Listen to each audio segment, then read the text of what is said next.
PopXcast, where science fiction meets pop culture. We're the podcast that covers everything pop culture and beyond the multiverse. Are you ready to get your geek on?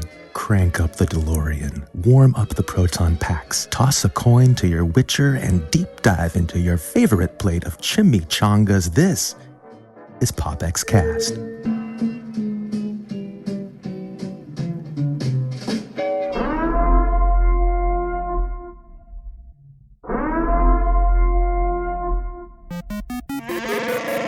You are listening to PopXcast, where science fiction meets pop culture.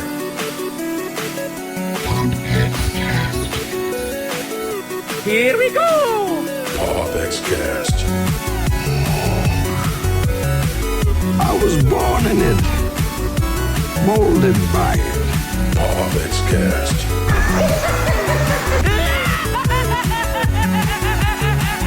No strings on me. Autobots, transform.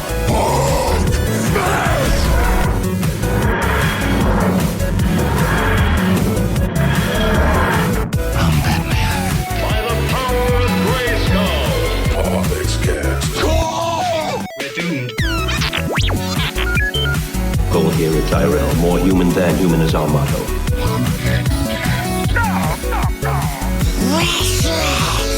Here's Johnny. Never had a pet pony. Hasta la vista, baby. PopXcast. Captain's log supplemental. Negasonic Teenage. What the I am the one who knocks. Excelsior! I tell you what, guys, Excelsior, it is PopXcast, episode 123, and you know the future's so bright, Austin Burke, I gotta wear shades. You look really good. Look, let's take a second. You look really good in those shades, man. I think Well, thank you, man. Thank you very much. Hi. How you doing? Pretty. I'm good, man. Wait a minute. Let me take these off here. There we go. Give you a cold, hard stare of death here. You know what I'm saying? That good-looking gaze. Oh, I'm telling you right there, man. It is so good to see you guys. You know what's really exciting is when you get ready to, you load the YouTube studio to activate the live stream, and you see in the room people already sitting here waiting for this beauty to go live. Oh my gosh. I can't begin to tell you how that makes my heart just soar seeing you guys in here. And man, I really do appreciate that. I do. I mean, from the bottom of my heart, thank you guys for joining us. This is episode 123. And man, Austin, you have had a busy week, to say the least. Yeah. I mean, I don't know if you're willing to expand on it, but I mean, you've got a lot of moving parts. There's a lot of films. You did a road trip to see a movie. You went to Tennessee to see A Quiet Place. I mean, that's some freaking dedication right there, bro. Man, it's been chaotic. Yeah, I right in the middle of all the madness with our house, and I'll talk about that in a second. I went to see A Quiet Place in Nashville. It was awesome, totally worth it. One of the best movies of the year. But, and I'm sure we'll talk about it on the next episode a bit. But we are in the middle of moving into a new house. So bought the house, got the keys last week. We've been painting and working outside, and family members coming over, and I'm standing up against my basement wall going, like, what's that studio going to look like? You're like, hello. Hello. It's beautiful. But seriously, man, like what are we going to do with this YouTube studio? Madison gave me the whole basement to work with. And she said, here's the keys to your kingdom. So we'll see what it looks like here in about 6 months. Well, to answer the questions over in the chat, Lindsay Badger could not make it. It is a Wednesday night. And so her children are involved in many activities in the after hours of school. And she tried her dead level best. I will say this much for Lindsay Badger. Not only did she watch Top Gun to get us ready for the Retro Rewind this week, but she finished Marvel's M.O.D.O.K in anticipation she could just make it in at the end of the show, like the last 15 or 20 minutes. But it looks like that may not happen. Now, I'm not going to say we may have a fourth window pop up right in the middle of this, and that's okay. You know, that's totally cool. Even if she's in the car or whatever. But to our sister at arms out there, our big sis that's a geek, well, just like the rest of us, we love you, Lindsay. And we will definitely be seeing Lindsay on the next episode in just 14 days, as we're going to be talking about Loki. which is going to be really exciting. But yeah, Lindsay's not here. You know, family commitments. Sometimes you just got to be the mother. You know what I'm saying? Yes. So that's where she's at tonight. But let's see here. I want to say a huge shout out to Luke over in the chat room. Got Mike Rolane, John Parfenbarger. It is his birthday today. Happy birthday, John. Happy birthday to you. Beautiful. Oh, you know, that's why I got cast to be on the Grand Ole Opry right there, Austin. I am not going to lie to you, but the chat is hopping tonight. I appreciate it. Oh my gosh, you guys are so fun. Austin, why don't you kick this show off for us and let's get 123 underway, man. Yeah, so welcome to PopXcast, where science fiction meets pop culture. I'm Austin Burke, the Appalachian geek at heart. We would like to welcome everyone joining us live in the PopX.live chat room.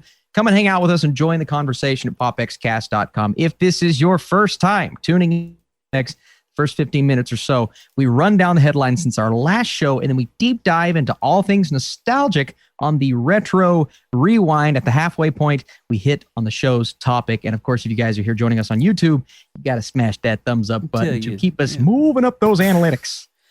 I really appreciate it. You guys have been subscribing. Our numbers have been going up, and that's not our doing. I mean, we just create the content. It's you guys that are subscribing. So I love you guys. You know what we should do sometime, Austin, just to kind of take a page out of your book? Yes. We should do a live Q&A sometime. I'm all on board for that. Not let it be one of the episodic PopXcast, but just something, a sidebar, a Q&A with the casts of PopX. That'd be kind of cool, right? I love that. I'm sure there's a lot of questions that people have maybe about how you and I mean, obviously we're related, we know each other, but maybe our upbringing and how we've kind of grown up in a similar space. So I think that would be super fun. I lived in a van down by the river. Down by the river. All right, anyway, I'm Joseph Burke, Central Florida seasoned comic book nerd and retro enthusiast. Now, I want to welcome this amazing art community that's happening right now. It is part of the creative multiverse, as you've been hearing, but it's on haps.tv.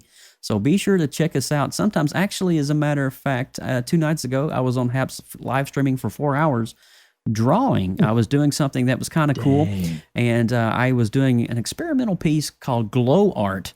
And if you don't know what that is, it's basically pencil and a piece of paper, and then at some point in that drawing, you add a glowing element to create a luminescence on the face or whatever it is you're drawing. Pretty interesting. But I did the whole piece, live streamed it. It's on my Haps channel. It's on my YouTube channel. Check that out. But it's really cool to see these artists come together. I'm a big creative. It's what I do. I create. That's all I know to do. But if you missed episode 122, Invincible, Jupiter's Legacy, and the retro rewind of Beetlejuice, you can also check out our official website at popxcast.com for many great episodes going all the way back 121 plus episodes. Pretty crazy that we're at 123 tonight. And but I would say this: if you like what you see here tonight and you're enjoying PopX, please click on the button and throw us a subscribe over on YouTube. Now, as we schedule new shows and we make sure we drop that new notification bell as well, don't want to forget the notification bell, you'll also be immediately notified when we go live next time. Now, also visit us on your favorite podcast platforms, wherever you download. Not only are we a live stream, we're also a podcast. So we take the audio from tonight's show and we produce it, mix it down, and we pop it right up on iTunes and Google and all those other places. Well, it's not iTunes anymore. It's Apple Music, Apple something, podcast, whatever it's called. Something that Apple does with shows and podcasts, you know. But anyway, I don't know. They keep changing the names of these things, man. It's like every year. It's ridiculous. Yeah. So are you guys seeing me pretty well out there?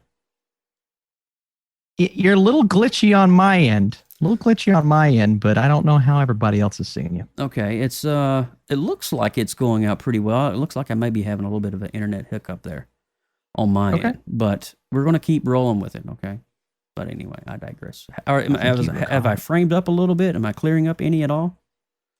Maybe a tiny bit more. It's still just a little, there's a lag. There's a bit of a lag there. Okay. But your hair still looks amazing. Thank you. It doesn't. I appreciate it never that. changes. I appreciate that. Oh my gosh, that is so funny. But all right, so we're going to try to work through that. We're going to keep rolling here. Hopefully things will pick up and you guys can hear us while we're doing here. But all right, rolling on. We're going to do some news. Don't go anywhere. PopX is coming right at you. We'll be right back. Extra, read all about it. This is PopX News, coming to you live right here on PopXcast.com. All right, Burke, let's do it. I'm really glad they didn't hear anything because I just sat awkwardly and didn't know what to say for like 5 minutes. But okay, let's do it again. I'm really glad you all didn't hear that. That was horrible. All right. So I'll roll through this super quick, right? We're talking Rangers of the New Republic, the Mandalorian spinoff that was announced in December. It's not currently in active development at the studio. Now, not being in active development could mean several things for the series. While it may be canceled entirely, it could also simply no longer be in the studio's production schedule as top priority. That could make sense given the high number of other television projects set in the Star Wars universe that we know is in the works for Disney Plus. Now, just going through some of these, we know that earlier this year, Boba Fett was taking place. Obi-Wan Kenobi started filming over the last few weeks. Season 3 of The Mandalorian is expected to start shooting in the near future. Wow. And Andor has yet to wrap production. So Lucasfilm has also previously announced the series Star Wars Lando, Acolyte, Ahsoka. Now, with this being unclear when these projects are moving forward. Now, the only one that we're talking about right now, we're kind of focused on, is The New Republic, not in active development. Joe, Whoa. What are you thinking? Man, I'm telling you, that's it's interesting, but just because you're seeing the image here of being canceled and stuff like that, and it's kind of a gut punch at the same time. I mean, we're living in an era where Disney can, and I'm just kind of going to go off on a side tangent for a minute. We're living in an era where Disney can just fire anyone they want to, and then 5-6 months later, oh, we're so sorry, James Gunn, can you please come do our film? And you see actresses and actors like this, and it bothers me. But the fact that this one particular, the New Republic, is not getting hit, man. What's going on behind the scenes? I wonder what's going on behind the scenes at Lucasfilm. You would think, what is their end all be all game here? Well, with all of the different characters and things that they've introduced, you would think that they could maybe rewrite or reroute the series if this was just the Gina Carano thing. So I'm not entirely sure what the full intentions were with canceling the show. Maybe they just couldn't think of another creative way to do it. But something like the New Republic, Rangers of the New Republic, man, that's something that I would think someone can at least change up in a way that's going to serve that story, because it sounds like a really interesting story. So I don't know why Disney would want to scrap that idea entirely. Interesting. They're still saying that we're getting lots of lags, but they can see us. Hopefully that'll clear up. I got a live stream thing here on my thing. It says viewers will be experiencing buffering. There's a widget that I can open up. I don't know if that'll help me out or anything, stream settings and all that, but it says stream health, error. YouTube is not receiving enough video to maintain smooth streaming. So I'm not sure what that means, but I don't want to end it in OBS, because that's kind of, hopefully will it clear up? I don't know. But I don't know. I'm moving on with it, but I do, to reiterate what you said, it's interesting that we'll never see the light of day of this particular show. I was kind of excited for it, to be honest with you. Me too. Sidebar tangent, another Lucasfilm thing. Do we really need another Lucasfilm Star Wars story? I don't know. But is it oversaturation? Well, same could be said about Marvel Studios as well on Disney Plus. For sure. It's working out well for them. Exactly. Hopefully you guys can hear us. Austin's video is freezing, but the audio is clear. That's all that matters to us. Yes. If you can hear us, then that's good. So moving on, the original Sonic the Hedgehog game turns 30 years old this year, and the Sega is starting to gear up for the big anniversary celebration shortly after announcing a stream event set to take place after this week. Now, Sega's released an awesome new trailer celebrating the character's story history. Now titled Unstoppable for Generations, the trailer shows the impact the series has had on fans throughout the years, as well as some of the biggest highlights from the character history. Now, naturally, some of Sonic's most memorable games are showcased, but the live-action film, comics, animation also gets some screen time here as well. It's definitely a must-watch for fans of the Blue Blur. So, are you a Sonic the Hedgehog fan, Austin?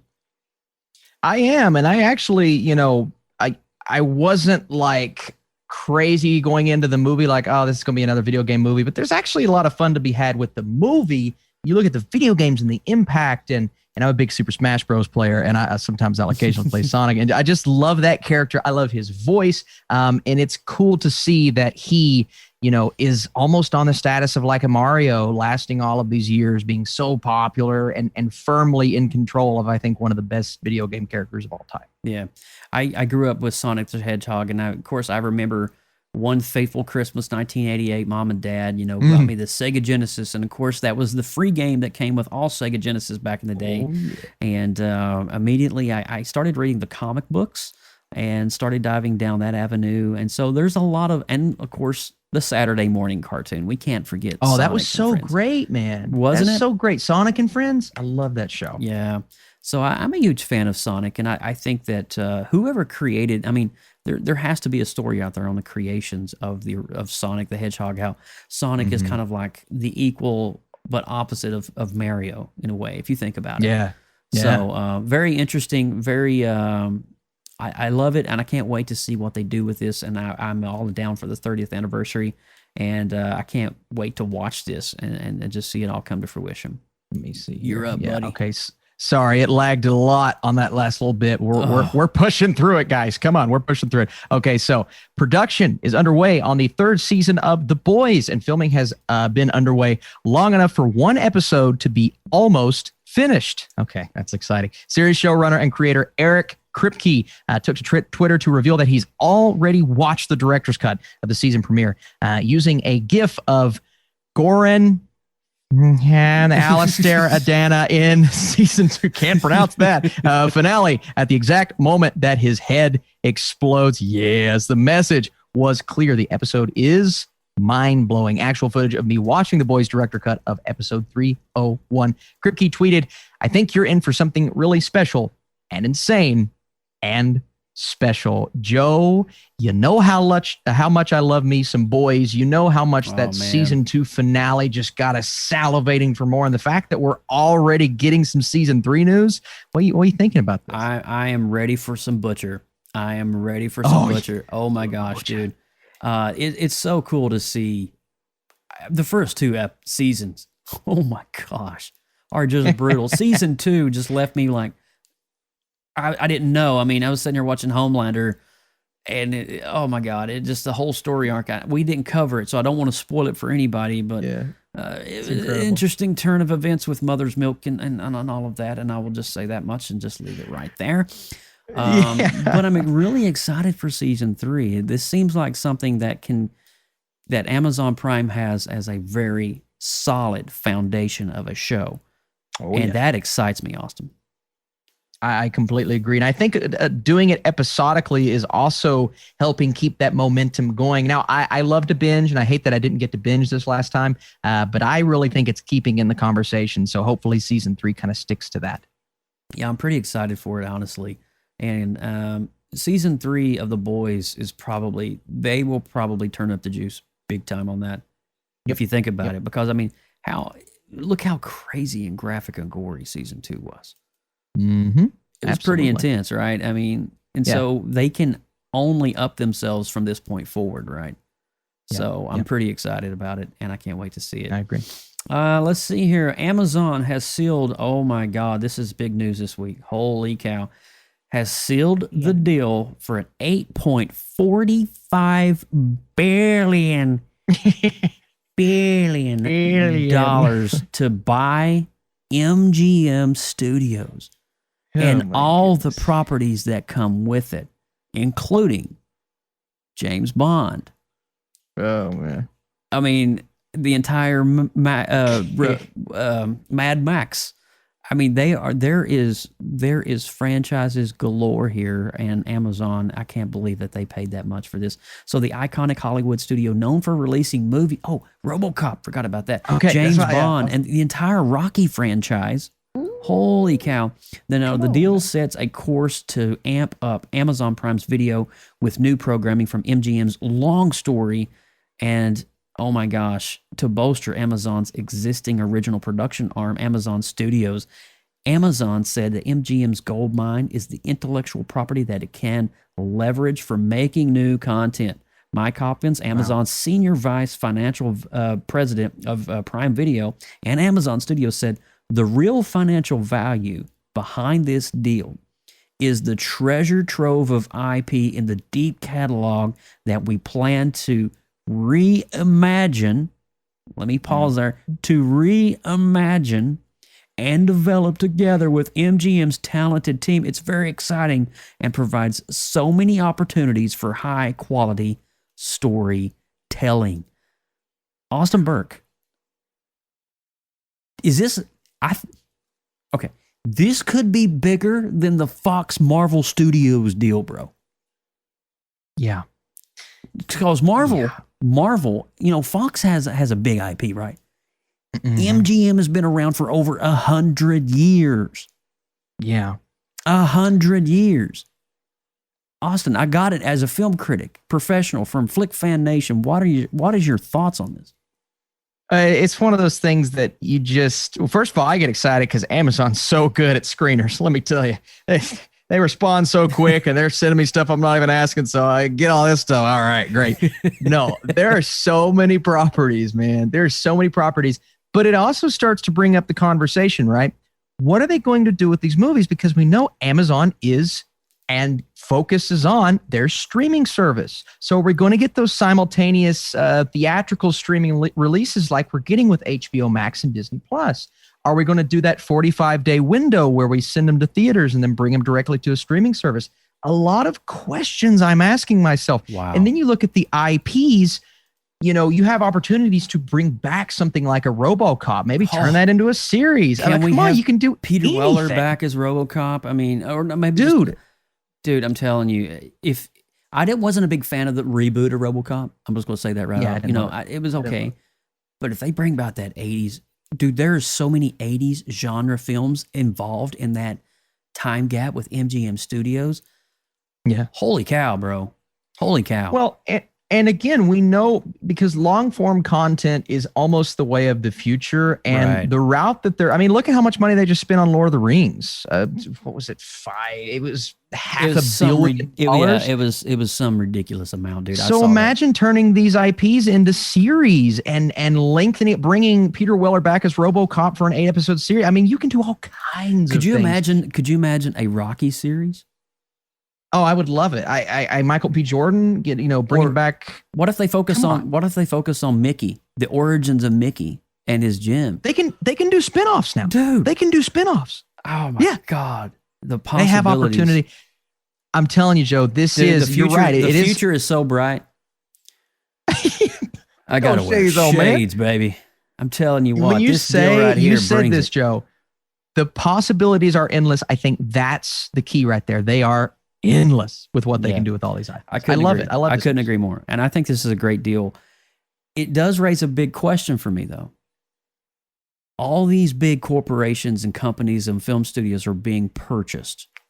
Yes, they are. And so that raises a question. Fox was purchased 2 years ago by Walt Disney, and Amazon Prime, which is kind of new to the scene.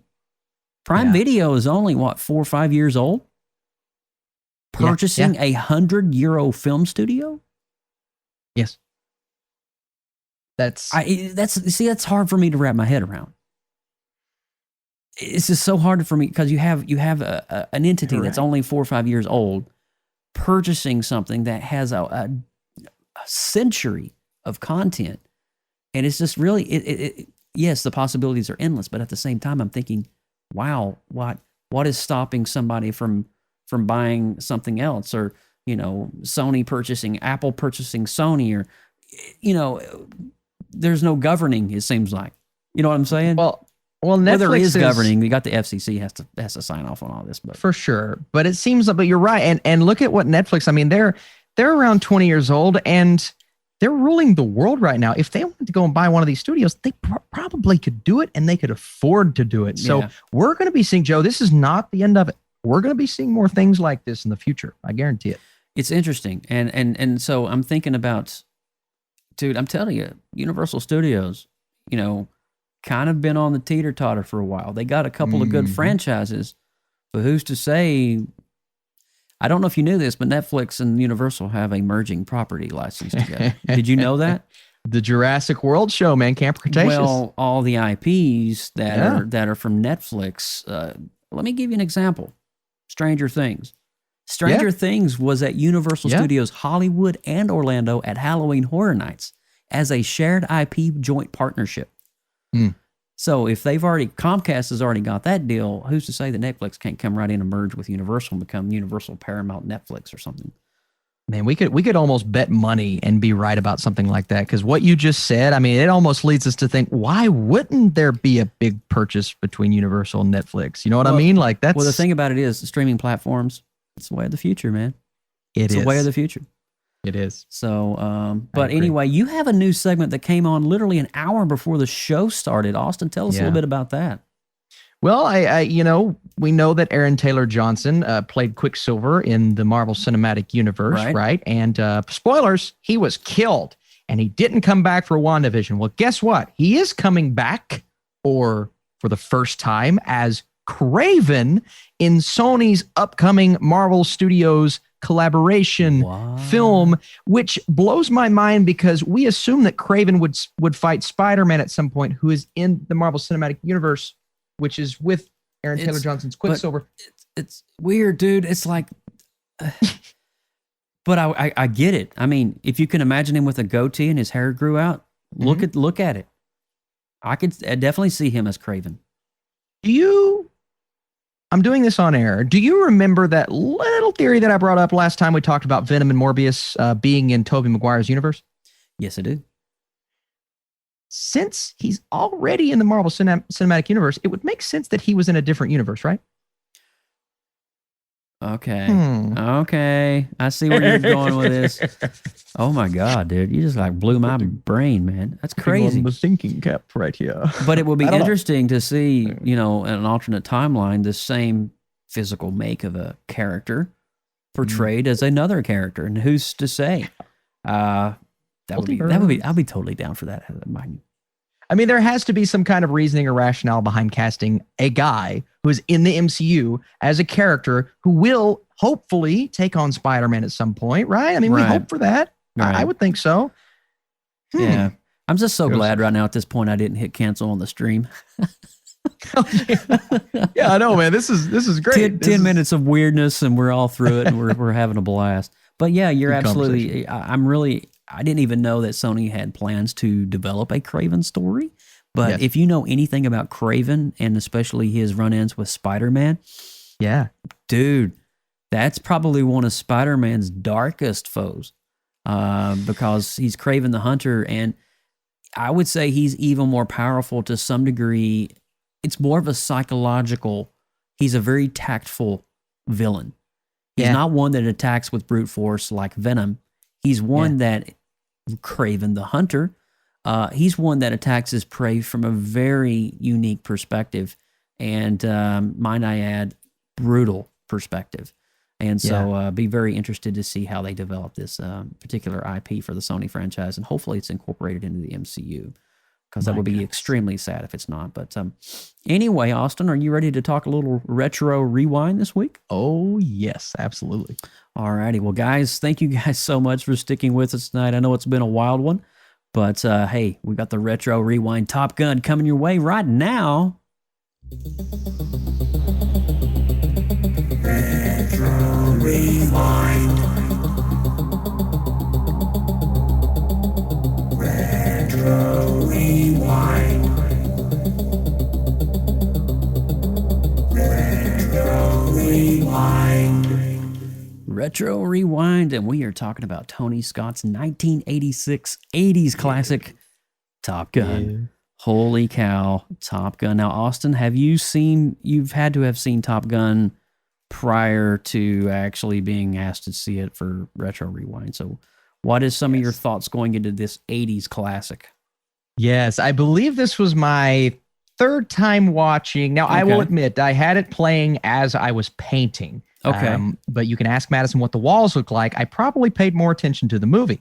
Now, I believe Top Gun is one of those films that a lot of people hold very, very close to their hearts as this huge classic film.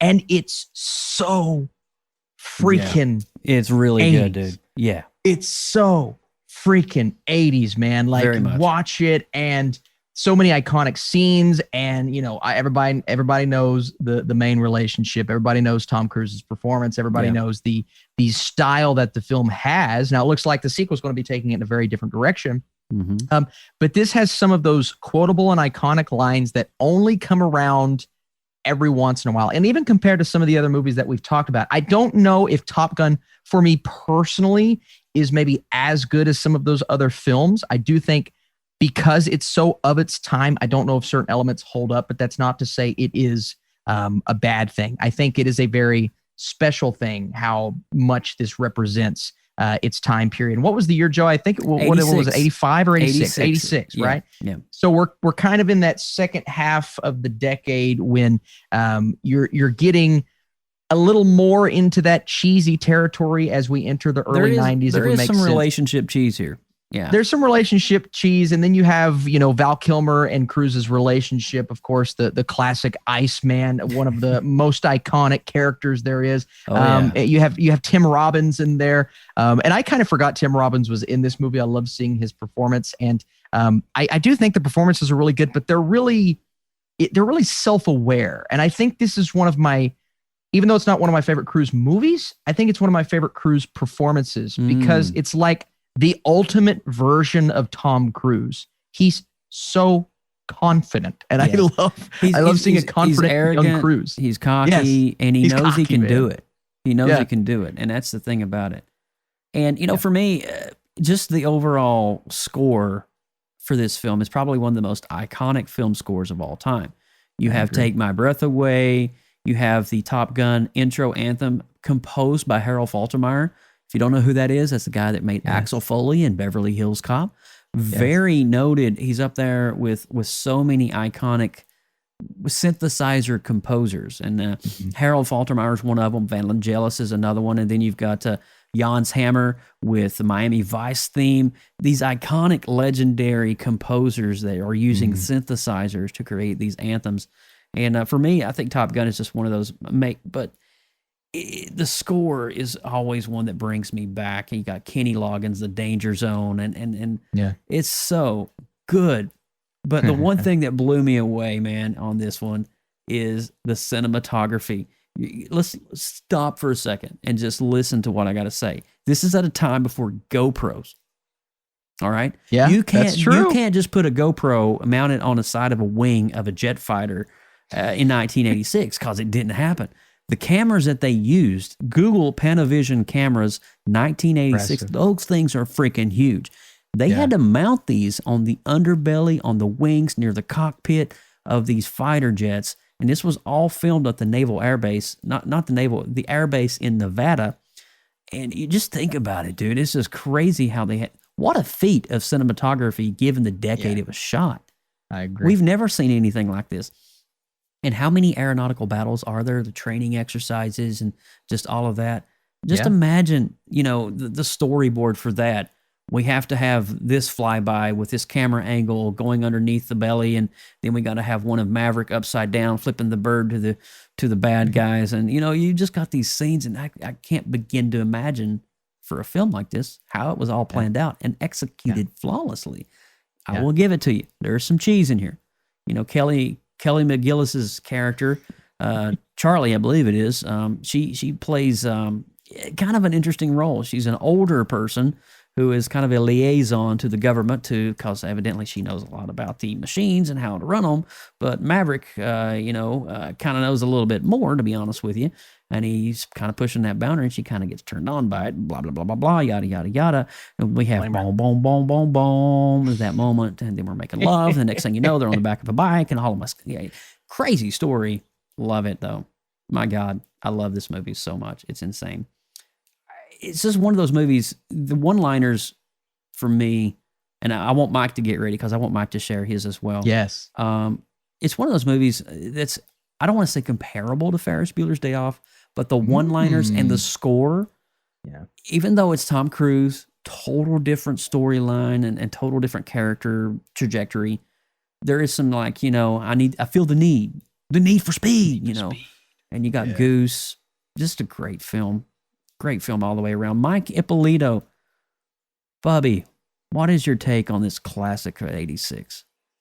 Pretty much everybody covered it all for me, but to me, I think that's some of the best aviation footage ever caught on camera. I couldn't agree more. Especially for the times, what they were capable of and what you had. Again, I know I always go back to, but it's what you had to work with back then. You know, I mean, now it's all CG, but to see that and what they used back then, it was just completely amazing. I mean, I'm more into the dog fights and all the aerial stuff than pay attention to the rest of the story. And I'm not as much of a big Tom Cruise fan anymore. I think that was his early years stuff. I think like this movie, and it's, I don't know. I don't care much for him anymore lately. But this is one of his better performances. I agree with that. I mean, Tom Cruise is definitely one of Hollywood's elite, and you can't deny it, especially on some of the stuff he's done. But at the pinnacle of his career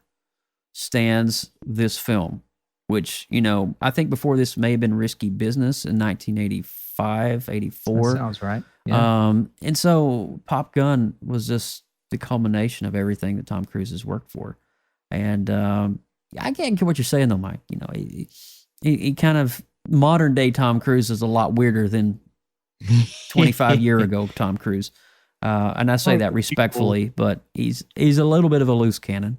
Yeah, I'll give you that much. Too keen on the sequel. I mean, what has it been, 35 years or so? Something like that, yeah. Come out with a sequel, and I've seen the trailer, and I'm going, I could take it or leave it. I mean, if it's something that's on HBO Max or something, I'll watch it, but I may not run out to the theater and see it. I don't think it's going to be one that I would make an attempt to go to the theater to see. I would definitely wait. At this point. Yeah, I would definitely wait for live stream, to be honest with you. But that's just my take. I could be totally wrong on that. Austin, what's your, are you excited for Maverick? I am. I'd say modern day Cruise for me is he hasn't done much outside of the Mission Impossible movies. Now, the Mission Impossible movies, I love. The last three have really kicked some butt. Fallout, I think, is one of the best action movies. The one with Henry Cavill was amazing. Yes. Dude, that was spectacular. But you're right. I think this second one is a good opportunity for him to kind of get back into that boat. Like, is the Cruise that he used to be. And we've seen him give, Magnolia, I think, phenomenal Oscar-worthy performances. And we've seen awards buzz for Cruise. He's just not there now. Yeah. But I think this sequel could do him some good if it's as good. And apparently he learned how to fly a plane for this movie. Okay. I heard about that. He was actually trained to fly an airplane at one of these jets. Not just a plane, a jet. Fighter jet, as a matter of fact. And I believe he already had his he was already a pilot to some degree. He's kind of like Harrison Ford. He has his own plane. He flies around, does his own thing. But interesting take. But at the end of it, Top Gun is definitely one of those movies that solidifies. And the reason I chose Top Gun for this week, it's Memorial Day weekend. Yes. And guess what? This movie came out Memorial Day weekend, 1986. Yes, that's some very thoughtful planning on my end. But I will say that Top Gun was one of the highest grossing films of the decade of the 80s. It came in at number 26. Number 26. Indiana Jones and The Last Crusade in 1989 was the number one grossing film of all the 80s, right below E.T. at number 2. And so this came in at number 26. So it does tell you, it had, for Memorial Day weekend 86, it had a pretty good draw. You know what I'm saying? But with all that said, let's give our official PopX score, and we'll move on to Marvel's M.O.D.O.K. Austin, what is your score for Top Gun? I'm going to 72. I'm going to 7.2 out of 10. Again, it's not a film that I grew up with, but it is one that every time I watch it, I'm like, it's fun. It's a lot of fun, and it really does transport you back to that time. And Joe, I thought you brought up a great point with the cinematography. It's crazy what they were able to do. It is. Then. It really is. Mike? I'm going to go with 7. 7 out of 10? I guess... like Kenny Loggins' Danger Zone, anytime you hear that song, you know that it's just, it's tied into that movie. Oh, yeah. So it has a little, I guess, memorability to it. It does. Yeah. But again, with the the cinematography, some of the best aviation caught on camera. I agree. So we got a 72%. We got a 70%. I'm going to meet you guys a little bit higher than that. I'm going to go 75%. Nice. The only reason I went up a little higher is just for the fact of what they were able to do cinematography-wise with the capture of the aviation footage. Guys, again, this is 86. They didn't have the portable cameras with the fisheye lens and all the fun stuff that they have now. Yeah. I mean, these are 50-pound cameras mounted to the wing of a fighter jet. And I can't even begin to think. And over in the chat room, I want to read some of these. 8.6 from John Parfenbarger. Nice. We got a 7.8 from Lindsay Badger. So yes, whatever if you guys want to share your score, feel free to do that over in the chat room. And we may even read it here. But I think that's a good wrap on Top Gun. It's definitely one of our favorites. And I'm glad we chose it because it is Memorial Day and it's kind of a nice little nod to 86 as well. But getting into Marvel's M.O.D.O.K. now, I'm going to roll the spoiler alert warning. If you have not watched Marvel's M.O.D.O.K, we're getting ready to talk season 1, episode 10 episodes. We're going to talk it all right now. Be right back. Danger. You are about to enter a PopX spoiler alert. Beyond this point, there is no return. You have been warned. You have been warned. And so we are talking Marvel's M.O.D.O.K, a brand new iteration of something that we have not seen from Marvel before. And that is claymation, stop motion animation combined with adult comedy themes in a Robot Chicken, Adult Swim, South Park, Family Guy mashup that is just crazy. And it's something that none of us didn't expect. I didn't even know this was coming out until a month and a half ago, Austin. Yeah. Yeah. But I watching the series, there is some definitely belly laugh moments. For me, it would have been episode 7 or 8 with the goat, and the goat kept screaming. It was hilarious. So, giving the premise of this, we see M.O.D.O.K. M.O.D.O.K. is now settled down. He has a wife. He has 2 kids. And one of his daughter actually inherited his specific big head syndrome. And so she has her own floating capsule as well, just like M.O.D.O.K. does. And then the son is just kind of like out there. He's kind of a I don't know where he's at. He's on another planet, and he just does things that's so erratic. Compare him to like on Family Guy, Chris from Family Guy. Seth Green's character. He just doesn't know where he's at or what he's doing, but then he's taken away from his corporation at AIM, and this whole company comes in, which is a play on Rumble, but it's called Grumble. And it's really interesting that how everything is set up in the context of it. But some really cool, interesting cameos as well in this series, some in which I didn't expect. And we see Iron Man several times. We see Thor's hammer make an appearance. Even the Infinity Gauntlet made an appearance, I do believe, in one of the final scenes. Wonder Man made it into it. It was so weird. It's so strange. And then the Arcade. If you don't know who Arcade is, he's a super villain from, that guy goes way back. And they brought this random villain out. He kind of looks like Joker with the blood red hair, like orangey red hair, and he's got the white vest on. But really interesting how it was set up. And it's set up in a way to where they left you on a cliffhanger at episode 10, and it's definitely has the potential to go into a season 2. Austin Burke, what did you think about Marvel's M.O.D.O.K?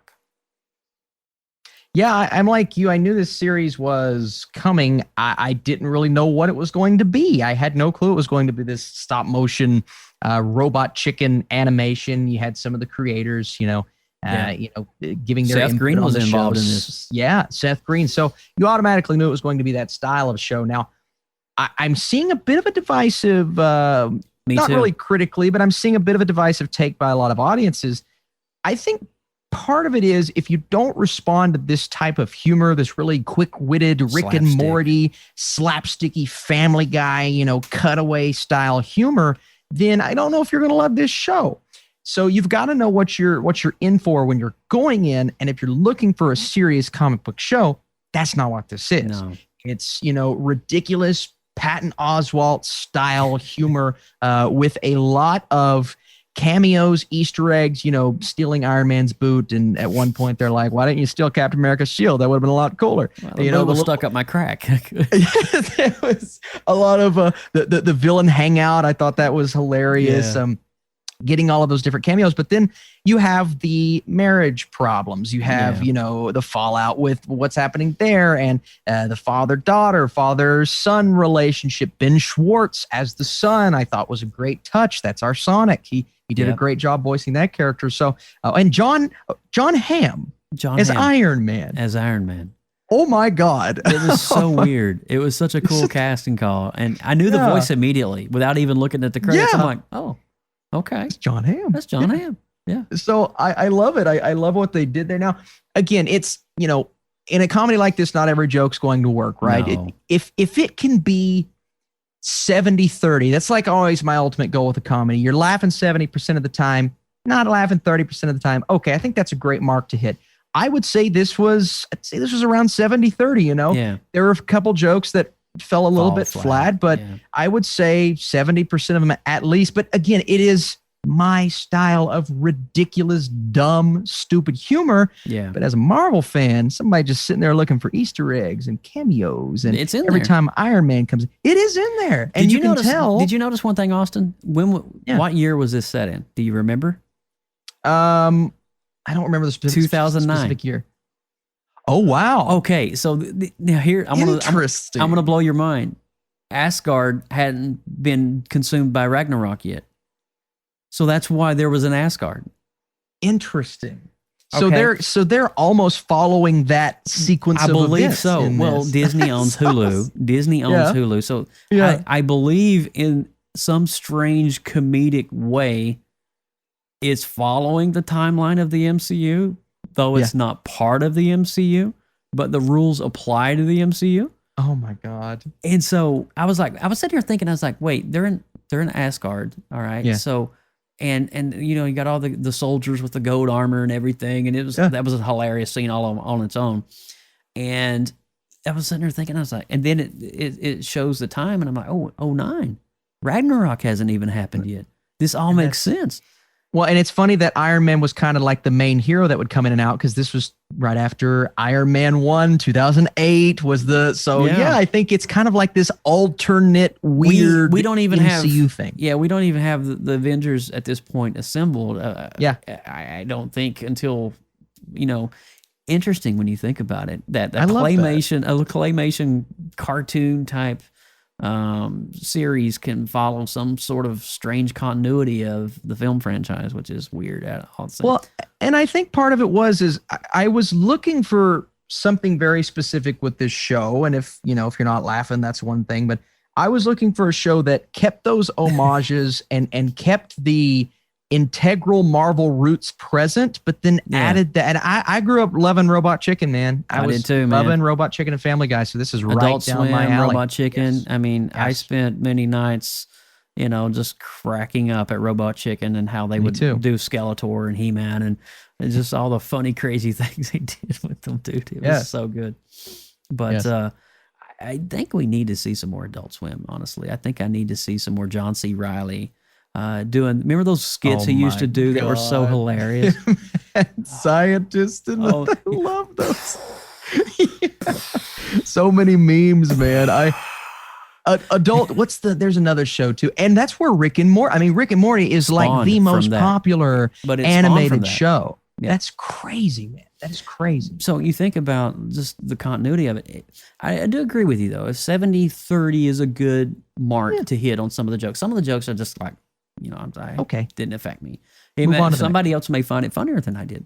Or maybe I just don't understand the context of the joke at the time because they're so fast and so witty, you don't have time to process it. And, it may require a second viewing. I don't know if I personally would watch it all over again. I enjoyed it, but I don't think there's a lot of rewatchability in terms of it's a one and done for me, I would say. I'm okay with that. Personally.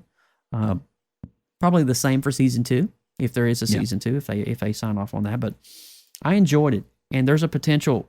I think season 1 is a filler. They tried some things to see what worked and see what didn't. I believe if there is a season 2 and they sign back for it, There's a lot more potential to include some more crazier cameos. I personally was looking for a Stan Lee cameo through every episode, and I could not find one. Didn't either. I may have missed it. He may have been in the background as a claymation. I was looking for it diligently, but I didn't see a Stan Lee, unfortunately. But I want to talk to Mike because Mike has a really interesting perspective on M.O.D.O.K. All right. And as you can look on his face, I was calling Mike this past week, and because we were just talking about a few things, and he's like, "Yeah, I couldn't get past episode 2." Mike, what are your thoughts, man? Don't like Adult Swim, Mike. You don't want me to go down this road. You really don't. You're right. I just, I was never really a big fan of Robot Chicken. I've seen episodes of it. Wow. Okay.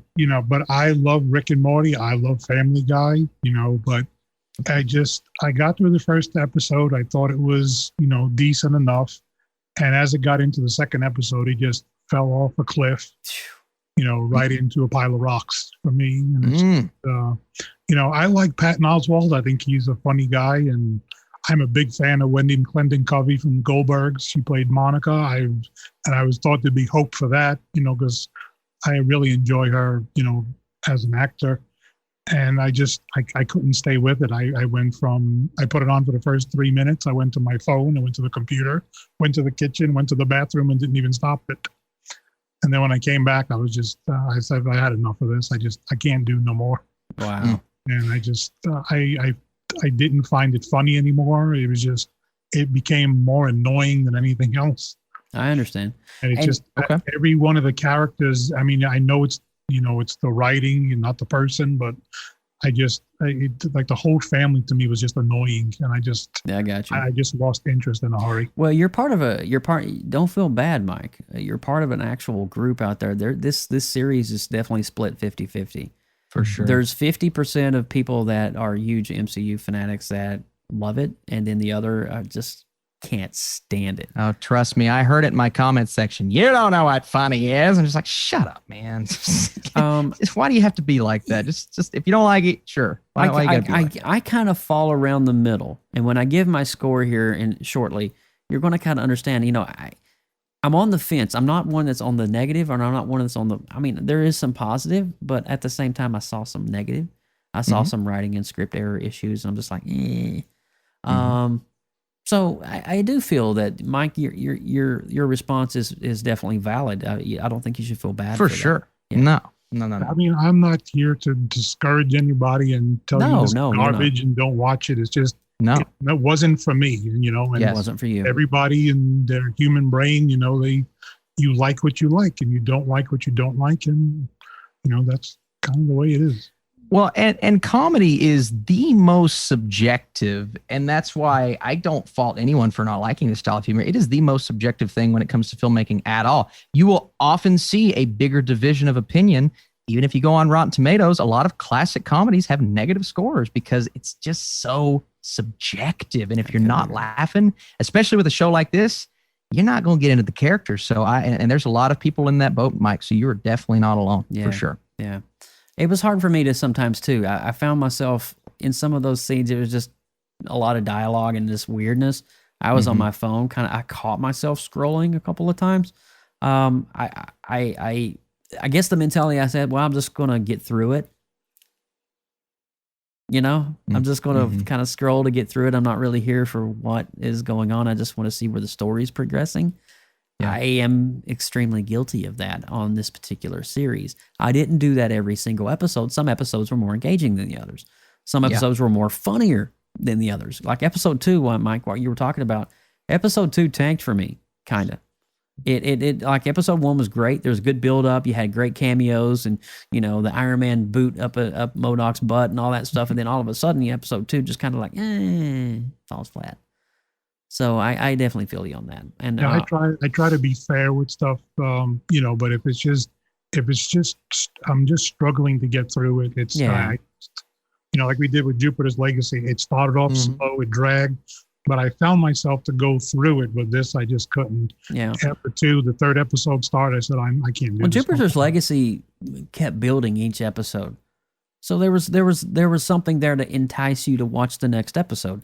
Well, it held my interest. It did. Yeah. This, I completely lost interest, and I'm going, why am I forcing myself to go through this? Yeah. To sit through this for another 20 minutes where I am not interested in. I get you. And for me, the first episode was great. Second episode kind of tanked for me. And I kind of feel the whole series was backpedaling from episode 2 to try to get back up to the momentum. And I don't know, maybe that's just me.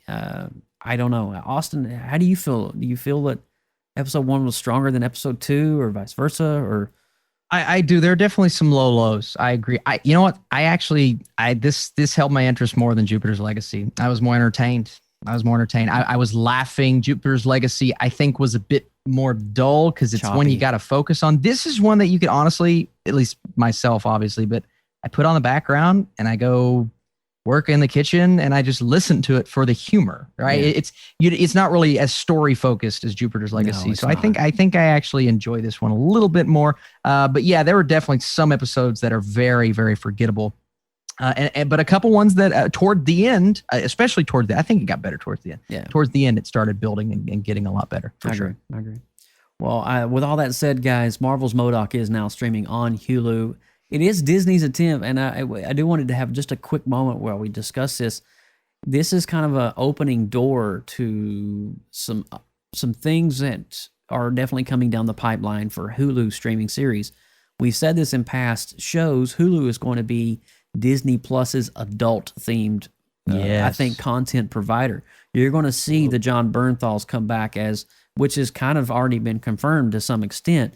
John Bernthal reprising the role as the Punisher, with him focusing more on the war journals, from what I recall that story. But you're going to see a lot of those adult-type things that necessarily can't make the cut on Disney Plus, make the cut on Hulu. So I think that's going to be really interesting. And I do believe this is Marvel's attempt to kind of get the feet wet. It's a show that probably doesn't have a lot of overhead cost.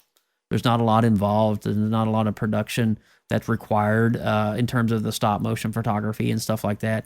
And so, yeah, it is a good way to just try to test the waters just to see how the market is on that streaming platform. Is it a way that we're going to be able to see more things coming down the line? I do believe so. You're not going to see Punisher on Disney Plus or Daredevil or any kind of more of a grittier style Marvel character. It's going to be on Hulu. So, yeah. Any thoughts on that, Austin? You agree with me on that one?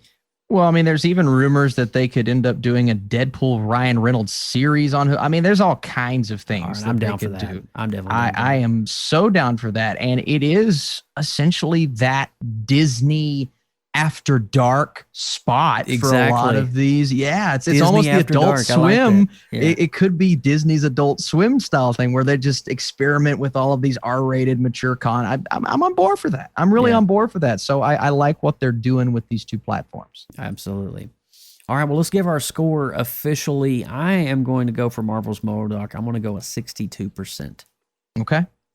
And I think that was me riding the line a little bit. I'm a little more enthusiastic about the show. Again, it's just kind of my style, but it's not on a Rick and Morty level. I'm going to go 7, a solid 7. Okay. All righty. Mike? This is going to be difficult because I've only seen the 2 episodes. Well, you don't have to score it. You don't have to score. I mean, I will give it 2 dashes and be done with it. 2 dashes. Nice. Hyphen. Not a positive, it's not a negative. It's in the middle. Waiting for someone to text back. Yes. Let's just wait on that for a moment. I'll let that germinate. Let that marinate, if you will. Anyway, so we have a 62, and Austin, you gave it a 70%. All right, cool. All right, so that's the official score. Marvel's M.O.D.O.K. streaming now on Hulu, and I do believe that is going to wrap things up for this show. My gosh, what a crazy show. Yeah. I want to use this huge shout out, though, to all of our watchers out there and live streamers who hung in there with us. Thank you. It wasn't our end. It was Zoom had a global crash, and that is the platform that we use for the multi-window on here. As you can tell, everybody knows these familiar windows from Zoom. And I do apologize, but hey, we're going to leave this episode up because, hey, we did not hit the stop button. We kept it going in good faith and hoped it would come back. And guess what? It came back. We were ready to deliver, and we had a show. So at the end of the day, that makes me happy. And we had fun with it despite the hiccups. In life, everything you do, there's going to be hiccups. You're going to have those moments where things are going to crash on you and there's nowhere else to turn.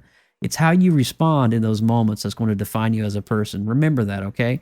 So when the world comes crashing down and the crap hits the fan, it's your response that others are watching that's going to determine how you're going to be and your character. Don't lose your cool. Keep your head on straight and hope. There's always hope. So, hey, I just kind of felt like that was the more you know moment. I loved it. Oh, man. Nice. Austin, wrap things up for us, my man. Oh, yeah. Well, again, thank you guys for sticking around. And hey, if you're here and you've been here and you want to drop this vid a thumbs up, man, we're rolling, gaining subscribers like crazy. And it's all thanks to you guys. So I'm at the Burkinator. Just search and find me. We are part of the newly formed creative group known as the Creative Multiverse for more great media, content, artwork, and more. You guys can find us on Facebook, Twitter, and Instagram at the Creative Multiverse. If you are a creative, produce content, or have a talent, we want to see it and would like for you guys to share it with us in the multiverse. Also, connect with us on social media. Find us on Facebook, Instagram, Tumblr, Twitter, and more, all at PopXcast. Send us comments and suggestions to us via email, PopXcast@gmail.com. And for future and past shows, visit our beautifully put together website by Joseph Burke, www.popxcast.com. Go check out all of the goodness and check out some of our former shows. Oh, man, I'm telling you. And I want to say this before I officially sign off. We have some pretty cool content coming up. We've been asked to be in part. I don't know if Mike can chime in on this and give us any information, but we've been asked to do a virtual panel at a con that is going to be hosted by some friends. I don't want to give too many details away just yet, but if this all happens, we're going to be hosting a virtual con with some pretty cool people in July. Fingers crossed on that. And I also want to say we got approached by a synthwave artist who is among the top 20 synth artists on Spotify. And he's wanting to do a show with us on PopXcast to debut his brand new work that he's been working on over the past year. His name is Vic20, VIC-20. Check him out on Spotify. We're currently in process of arranging that interview. It's been a while since we've had somebody in the hot seat. Looking forward to that as well. I'm Joseph Burke Arts at Joseph Burke Arts all over social media and the web. Hats off to my amazing team PopX and Lindsay Badger. You were missed tonight. It would have been fun to have your shenanigans in here during the Zoom incident, as we shall call it. But we'll see you next time on episode 124 as we break down Loki. Coming to Disney Plus. What are you doing, Mike? Oh my God. That reminds me of that scene from Family Guy, you know which one I'm talking about? Oh, that's so funny. But we'll be talking Loki coming up on the next episode. And can you imagine what we're talking about on the Retro Rewind? The Karate Kid. Yeah, boy. And we just know that season 4 is currently in development as we speak. Cobra Kai, everything changed over today to season 4 banners and profiles. Oh. It's in production. It's going. We're going to get it pretty soon. I think sooner than we think. So I think it's time that we visit Karate Kid and talk about it. Oh. Are you excited for that? Oh, my heart. June 13th, so much man. love, Joe. So much love for this franchise, man. I'm telling you, dude. Loki and the Karate Kid in one episode. June 13th can't come any quicker. It's going to be awesome. I can't wait to see this first episode of Loki. It is going to blow our minds. Yeah. I think there's going to be things in here that none of us expected to see, and it's just going to rock our socks.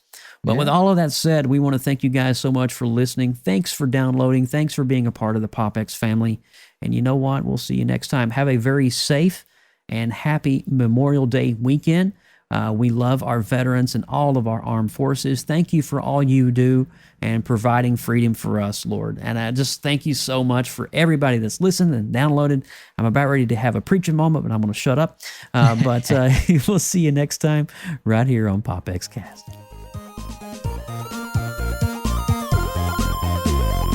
Thanks for listening to PopXcast. As you're enjoying listening or viewing our shows, please consider clicking on the subscribe button to our feed and click the get notifications buttons so you don't miss out on great future content. Like our Facebook page, facebook.com/PopXcast, and on Instagram at PopXcast. And be sure to drop us an email anytime at popxcast@gmail.com. For more great content, check out the Creative Multiverse, where science, art, and imagination come together with artistic talents. The Creative Multiverse can be found on Facebook groups under the same name. We'll see you next time. Get your geek on.